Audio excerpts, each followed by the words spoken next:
We have a special guest today. First of We all, do. in studio, which doesn't happen an We were awful just lot talking anymore. about Yeah. that used to be the norm pre-pandemic. Now it's a novelty. But Randy Boissonnault, who's the Federal Minister of Employment, Workforce Development, and Official Languages of Canada, insisted on coming in today. The phone, we said, you can do this over the phone. And he said, no, I'm more than happy to come in. So I you're think here. he wants to meet us before going think to that's see what it was. Madonna tonight, right? I did, and I wanted to, look at a CJAD mug. Yeah. Ooh. By the 800 way, AM. you don't get to keep that. No, I That's- didn't think I did. Okay. I'd have to declare it if I did, You Aaron. would. Yeah. I don't want to get anyone We won't in tell trouble. anyone. We won't Listen, tell anyone. for 1 minute, let's get serious for a second to talk Sure. about something that did happen today, because this is good news for the English community. And I was a little confused. We talked outside just before we began. The federal government, in conjunction with the provincial government, making this announcement today. So tell us what's going on. Absolutely. So the Centaur Theatre today, 55 years in operation, and the old Montreal Stock Exchange building just got $6.2 million. So $2.2 million from the federal government through Canadian Heritage Cultural Spaces Fund, and then from the Ministry of Culture, $4 million from the government of Quebec to do phase one of a full-scale renovation of the theatre. So everything from stabilizing the building to making sure that when people get back in the theatre, that anybody who's doing the technical work is going to be safe, modernizing the building, bringing it up to code. And so this was a partnership between Government of Canada and the Government of Quebec. Stop right there. The government of Quebec, minister today who was there with you to make this announcement, Eric Gingras was there with you. Eric Girard, I'm my sorry, Eric counterpart, Girard, was right. there making the announcement. 4 million of this 6.2 is coming from the provincial government. Correct. Okay, I have just wanted to questions. take that in for a second, because it's not every day we get to say something like that for anything to do with the English community Yes. here. Was no. he okay with this? Did you have to? He literally said off the start that this was he made a joke and he said, "Look, given what goes on in my life on a daily basis, I can tell you this announcement is the highlight of my month." Oh, interesting. Wow. Well, I think we said he could use some good press right about now. I will just let you know that many of our listeners have been critical of the Trudeau government for not doing enough to support Anglo rights in Quebec. And while this money is fantastic, absolutely, is it a means by which to placate some of the Anglophones here? Because it's not actually going to do much to support Anglo rights in the province. I like you guys already. Direct, straight up, real talk. I ran for office to do politics in full sentences, and I come at this from a Franco-Albertan perspective. So last name like Boissonnault. When I went to Ottawa to do Forum for Young Canadians at 15 years old, I couldn't speak with a third of the delegates. I went back with my tail between my legs, and I thought, okay, if I'm ever going to want to, understand Quebec, understand the whole country, I better get my French under my belt. Went to Campus Saint-Jean, then Faculty Saint-Jean. Long story short, became a federal MP from the West. I never thought I'd be official languages minister. So the largest official language minority community in this country is the English-speaking minority of Quebec.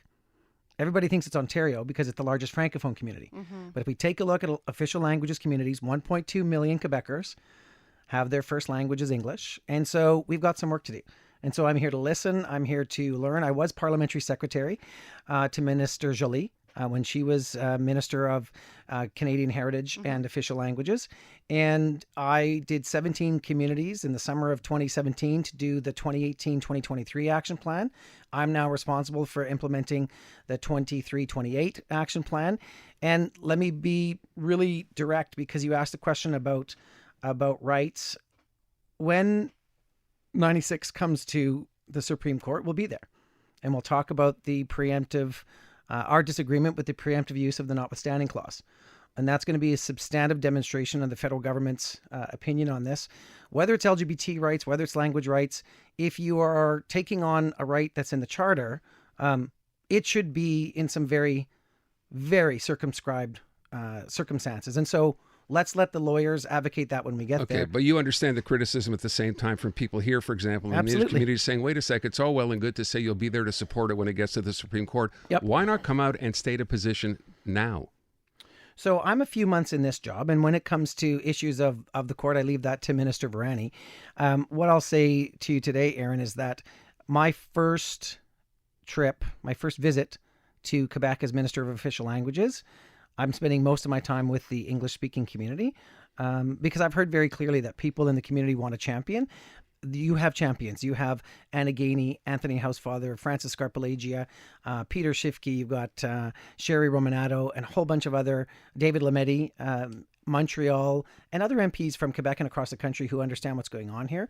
I want to make sure that we, when we do make a move, that we do so in a way that respects all the legalities, but that we are able to, in the case of the universities, have a clear understanding of what it means for McGill and Concordia for us to continue doing work in that space. I understand that. I thought we're kind of looking at each other. Has the federal government said anything about that situation over tuition, the hikes being imposed by the provincial government on those two universities? I've not heard a single word. So maybe we need to do a better job of getting messages from Ottawa to different parts of the way. But Pablo Rodriguez was out within days. Francois Philippe was out within days. And I'll say what they said and what I've said is, and I'm going to put my other hat on, Minister of Jobs hat. Mm-hmm. Anytime, like Montreal is a phenomenal city. Quebec is a phenomenal province. And you are a talent magnet. And you just have to look at how many international agencies are here. The only other city in the world that has more international agencies is New York City. And you have that in Montreal because of the linguistic duality, because of all the newcomers that you've welcomed here. Anytime, any government of any stripe tries to reduce labor mobility or reduce the amount of talent that's developed in this country or in this city, in this province, regardless of the language that it's in, I'm going to say that is mystifying to me, because I heard you earlier talking about labor market, right? And the fact that we have 630,000 job vacancies right now today, and I'm going to have 700,000 skilled trades retire in the next 5 years. I need everybody trained in every institution in this country, and we need to be building bridges, not taking them apart. Are you concerned by what? So to your example right now of losing potentially a labor market here and not having international agencies want to come here by virtue of the fact that institutions like McGill and Concordia will not be able to attract the same talent, how concerned are you by that? Well, I'm concerned, and I've been on the record of saying that, I mean, despite the fact that this is right in Quebec's jurisdiction, post-secondary education by the Constitution is in their wheelhouse. So is education, so is health. At the same time, as a federation, we have to work across borders, and we have to be building more bridges and more, superhighways to work with each other. I just spent a day and a half in Winnipeg with my jobs minister counterparts from across the country, and we're now talking about how do we take down the barriers just to recognizing credentials in our own country, let alone foreign credentials. And so I want the country to be a net importer of people and a net developer of talent, because if we don't, our competitors are going to outcompete us on just productivity alone. So the English-speaking community of Quebec is an important part of Canada's labor force.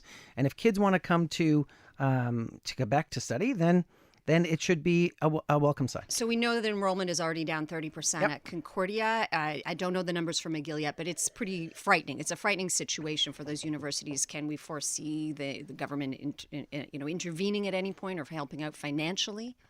So what I said today, too, when I met with a whole bunch of the leaders of the English-speaking community is here to listen, here to take on board ideas. I'm looking forward to creative solutions. And if there is a way for us to support students in this area, look, I'm the minister responsible for post-secondary students. Like Francois Philippe Champagne, who's the industry minister, has got other responsibilities to fund research.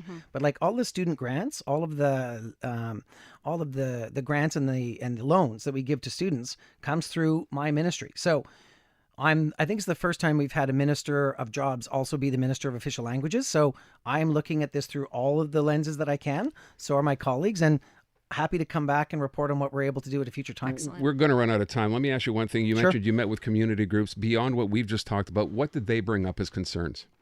One of the things they said is, look, we want to be full participants in Quebec society, and make sure that we have enough funding for French language training. They also, as official languages communities, that's some of the inflationary issues we've seen have mean that some of their funding that they get from Ottawa has felt a little tight. There is now $4.1 billion in this 5-year action plan. It's the most money we've ever had. And letters have already gone out to reassure community-based organizations, the English, serving organizations in Quebec, that they're going to get more money, and that's going to be over the next 5 years. That also came up. But my message was, you've got a champion in Ottawa, you've got allies in Ottawa, and we're going to do the work together. Last question before we let you go. You mentioned Eric Girard made this announcement with you today, the money for the Centaur. Did he at any point bring up hockey? He literally pulled me aside and said, Oilers, 10-0. And then before I could say it, my press sec, Mathis said, Monsieur le Ministre, it's 11-0. So if he makes it out to Edmonton, I wouldn't be surprised if he makes sure that it's when an Oilers game is happening. And look, we'll go take it in, because guess what? The Oilers play in my riding of Edmonton Center. So please have me back if you'd like. This was an honor and a pleasure. I just don't want him to spend $7 million to bring the Oilers here for 2 weeks next year. Just see if you can get that off the Great table. team and all, Thank but you. that's all right. No, thank you. All right. Randy Boissonnault, Minister, thank you so much for coming. We do appreciate your time. Come back anytime you're in town. Will do.